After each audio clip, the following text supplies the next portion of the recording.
Hello, everyone, and welcome back to the Awards Gambit. I hope everybody is having a wonderful week. I hope everyone's new year is off to a great start. I am here today to do my winner predictions for the 2024 Critics' Choice Awards, which will be this Sunday, January 14th. You can watch them on the CW at 7 p.m. Eastern, 4 p.m. Pacific. They are hosted by Chelsea Handler. And I'm excited for a great show, so why don't we go ahead and get started with the predictions? So, first up, why don't we start with Best Picture? The nominees are American Fiction, Barbie, The Color Purple, The Holdovers, Killers of the Flower Moon, Maestro, Oppenheimer, Past Lives, Poor Things, and Saltburn. As for who I think is going to win here, I'm going to go ahead and predict Oppenheimer. I feel like Oppenheimer has a big lead in the Best Picture race, especially after winning on the Golden Globes on Sunday. If anyone can upset here, I don't even know who it would be. Honestly, I don't even know who would be in second place. I feel like Oppenheimer's just so far ahead that I think it's just going to take this one. For Best Actor, the nominees are Bradley Cooper for Maestro, Leonardo DiCaprio for Killers of the Flower Moon, Colman Domingo for Rustin, Paul Giamatti for The Holdovers, Cillian Murphy for Oppenheimer, and Jeffrey Wright for American Fiction. Best Actor is still a little bit undecided on who's going to win yet. I know Cillian Murphy got a big bump from winning at the Globes, but I definitely think Paul Giamatti could take this award. I think Bradley Cooper still has a very small chance of winning the Oscar, but I don't think he would win a Critics' Choice. I'm going to go ahead and predict Cillian Murphy here because I feel like the Critics' Choice tend to just pick whatever the Golden Globes picked. And Oppenheimer obviously doing very well. And I think that Cillian Murphy has the edge here, but I wouldn't be surprised if Paul Giamatti won. So we'll see what happens on Sunday. This is definitely one of the more exciting categories. For Best Actress, the nominees are Lily Gladstone for Killers of the Flower Moon, Sandra Hüller for Anatomy of a Fall, Greta Lee for Past Lives, Carey Mulligan for Maestro, Margot Robbie for Barbie, and Emma Stone for Poor Things. This is a great lineup of actresses here. I'm definitely going to go ahead and predict Lily Gladstone for Killers of the Flower Moon. She's already been sweeping Critics' Awards, so it would make sense that she would win at the Critics' Choice. She won the Golden Globe. I think that everything is just moving in her direction. I think she's probably going to end up winning the Oscar for Best Actress. I mean, Emma Stone maybe could win. I really don't see that happening. I think it's Lily Gladstone. But if anyone was going to upset, it would be Emma Stone. For Best Supporting Actor, the nominees are Sterling K. Brown for American Fiction, Robert De Niro for Killers of the Flower Moon, Robert Downey Jr. for Oppenheimer, Ryan Gosling for Barbie, Charles Melton for May December, Mark Ruffalo for Poor Things. Easy. Robert Downey Jr. is winning this. He is going to sweep this season, and that's all I have to say about that. For Best Supporting Actress, the nominees are Emily Blunt for Oppenheimer, Danielle Brooks for The Color Purple, America Ferrera for Barbie, Jodie Foster for Nyad, Julianne Moore for May December, and Divine Joy Randolph for The Holdovers. Another easy race. Divine Joy Randolph is taking this hands down. She's going to sweep this award season. I think both supporting races are absolutely locked in. I don't think anything's going to change at this point. And I think Divine Joy Randolph is taking this very easily. The nominees for Best Young Actor or Actress are Abby Ryder-Forreston for Are You There, God? It's Me, Margaret, Ariana Greenblatt for Barbie, Colleen for Wonka, Milo Machado Grainer for Anatomy of a Fall, Dominic Sessa for The Holdovers, and Madeline Yuna Voiles for The Creator. This is a category that is not at the Oscars, but it's a fun one to honor the youth in acting. And who I think is going to win this race, I think it's absolutely going to go to Dominic Sessa for The Holdovers. He was so exceptional in that role. It was his first role ever. And I don't even think he has that much interest in acting in general, but he was so good in that film. Him and Paul Giamatti and Divine Joy Randolph just had the best chemistry, excellent ensemble between the three of them, and I think he's taking this award hands down. For Best Acting Ensemble, the nominees are Air, Barbie, The Color Purple, The Holdovers, Killers of the Flower Moon, and Oppenheimer. This award is also not at the Oscars. It is at the SAG Awards. But from what I can remember in recent years past, I feel like there isn't much link between the winner of this race and the winner at the SAG Awards. Last year, there was a split. I think it was Everything Everywhere All at Once definitely won at SAG. I think Glass Onion won at Critics' Choice. I remember one year The Irishman won, and then Parasite won at SAG. And then there was another year, I think The Favorite won, and then at SAG, Black Panther won. So definitely not consensus in this category, much more split. So in terms of the winner at the Critics' Choice, I am going to predict Barbie because that had a really good ensemble. And I feel like when in doubt in any of these awards, just go for Barbie because it got 18 nominations here. It's such a juggernaut. It's gonna do really well here, I think. Maybe not as well as Oppenheimer, but I feel like Barbie had a better ensemble than Oppenheimer. So I'm gonna predict Barbie, but I mean, really anything could happen here because this category is not at the Oscars and it tends to veer away from what SAG does, tends to kind of do its own thing. So we'll see. Maybe that'll be a fun category to look out for on Sunday. For Best Director, the nominees are Bradley Cooper for Maestro, Greta Gerwig for Barbie, Yorgos Lanthimos for Poor Things, Christopher Nolan for Oppenheimer, Alexander Payne for The Holdovers, and Martin Scorsese for Killers of the Flower Moon. This category is done all over to the Oscars. Christopher Nolan is winning this. It's his time. It's a well-deserved win. Congratulations to Christopher Nolan.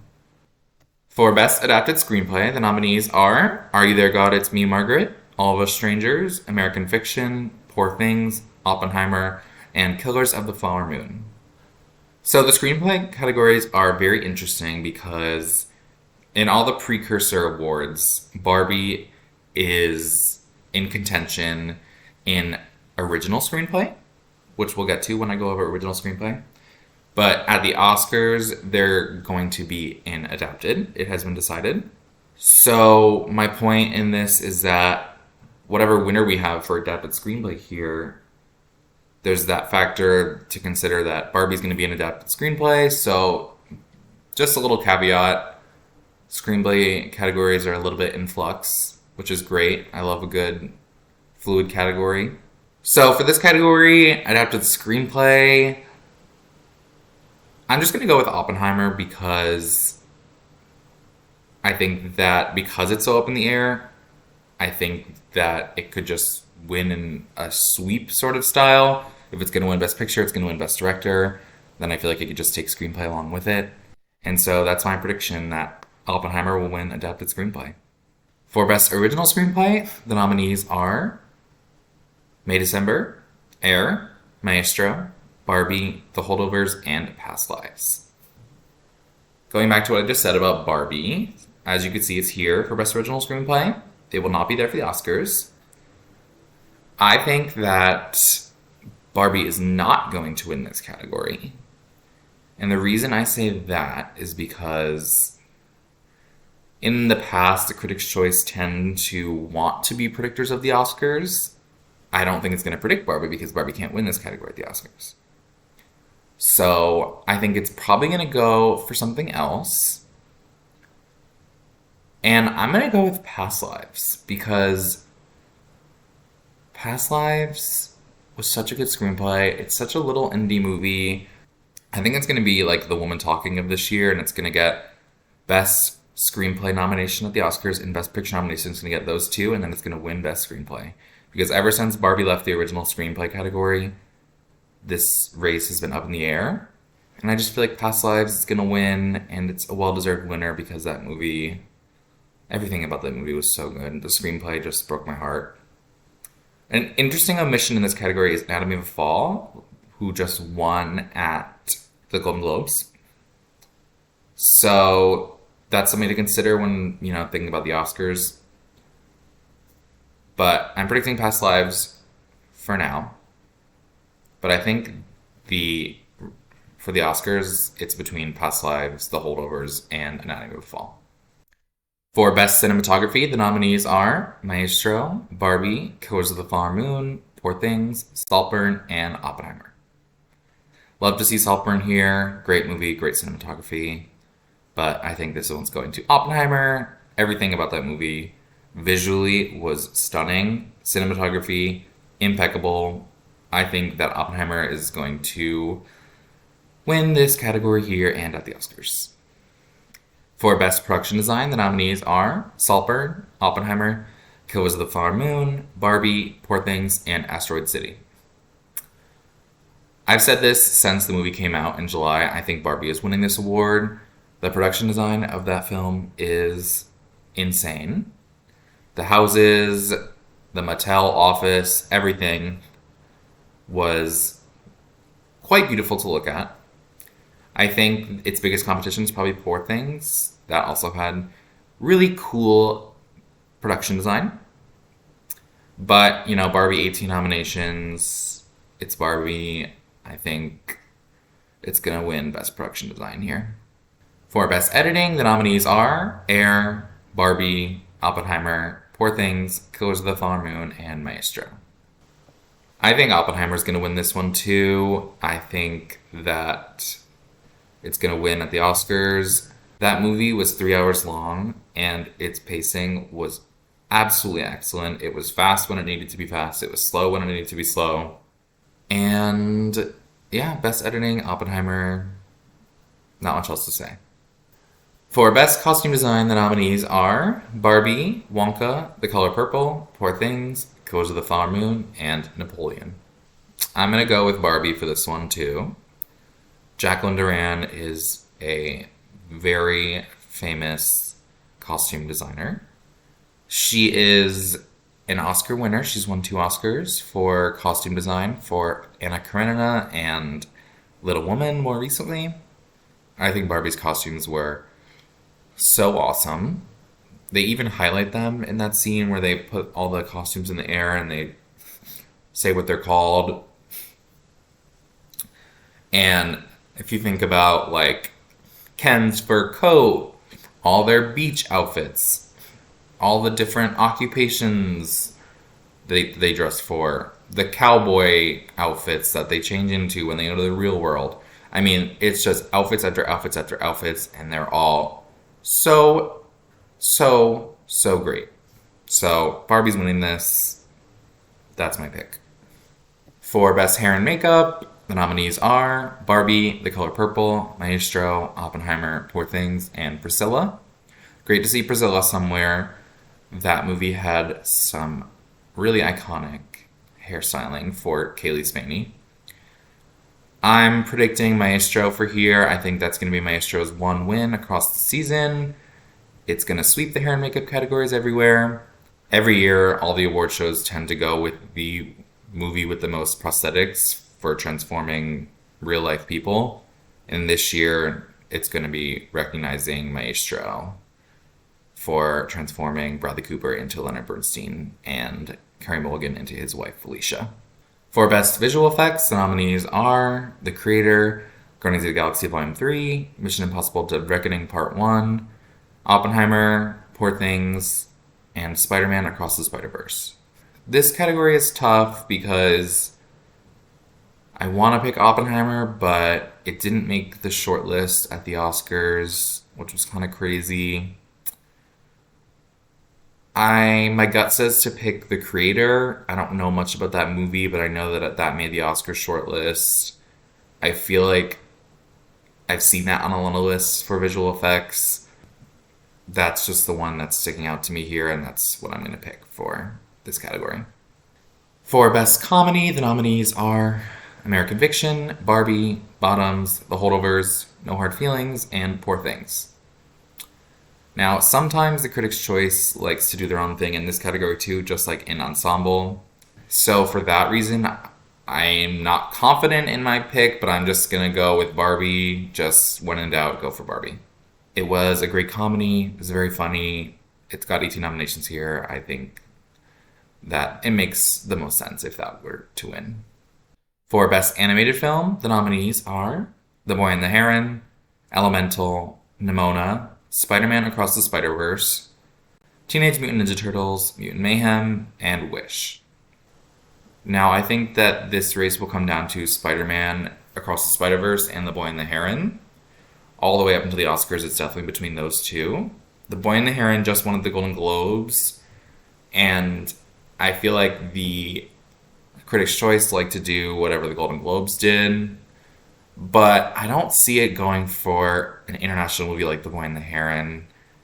I have a feeling it's just going to go with Spider-Man Across the Spider-Verse, and I think that's going to make for a very interesting animated feature race up until the Oscars. So I'm going with Spider-Man Across the Spider-Verse, and animated feature is a race to look out for, and I'm excited about it. For Best Foreign Language Film, the nominees are Anatomy of a Fall, Godzilla Minus One, Perfect Days, Society of the Snow, The Taste of Things, and The Zone of Interest. So, this one's also tough because Anatomy of a Fall also not picked for the Oscars. It was not submitted by France, which was crazy. This one's tough, but I'm going to pick Anatomy of a Fall just because out of all these, that seems to be the most popular film here, even though it didn't get in a lot of the categories that it's been getting everywhere else. And it just won the Golden Globe. It also won the Golden Globe for screenplay, and I feel like the Critics' Choice are just going to kind of bandwagon off of that and predict Anatomy of a Fall. I'm so excited to see that movie. For Best Song, the nominees are Dance the Night from Barbie, I'm Just Ken from Barbie, Peaches from the Super Mario Bros. Movie, Road to Freedom from Rustin, This Wish from Wish, and What Was I Made For from Barbie. For those of you that have watched my other videos, you know how I feel about this category. I like Billie Eilish. I think she's so cool, but like, she just won this award 2 years ago for No Time to Die. She's 22 years old. Can we give it to someone else? Like, let's give Dua Lipa this award. Dance the Night was so good. I mean, as much as I want to see either I'm Just Ken or Dance the Night win, it's going to What Was I Made For Barbie. That race is done. That's what I'm predicting. Moving on. For Best Score, the nominees are Poor Things, Society of the Snow, Oppenheimer, Spider-Man Across the Spider-Verse, Killers of the Flower Moon, and Barbie. I think score is pretty settled too. I think that Oppenheimer is going to win this category. It won at the Globes. Incredible score. I think it's going to win everywhere, including the Critics' Choice. So that concludes my predictions for the Critics' Choice Award winners. I hope everybody tunes in on Sunday to see what ends up winning. I think it's going to be a lot of Barbie and a lot of Oppenheimer. Hopefully there's some surprises. Maybe some ties. The Critics' Choice love to do ties. Yeah, I'm excited for the second big award show of the season. Thank you guys so much for watching. Thank you for subscribing. Stay tuned for more videos. We're deep in awards season. Oscar nominations are just around the corner. Crazy to think about. Very exciting. We got BAFTA nominees next week. The Emmys are on Monday. I'm hoping to do some coverage of that, but I'm trying to focus more on movies because it's movies award season, so we'll see. But I appreciate your guys' support. You guys are the best. And I hope you all have a great weekend. I will catch you next time on the Awards Gambit.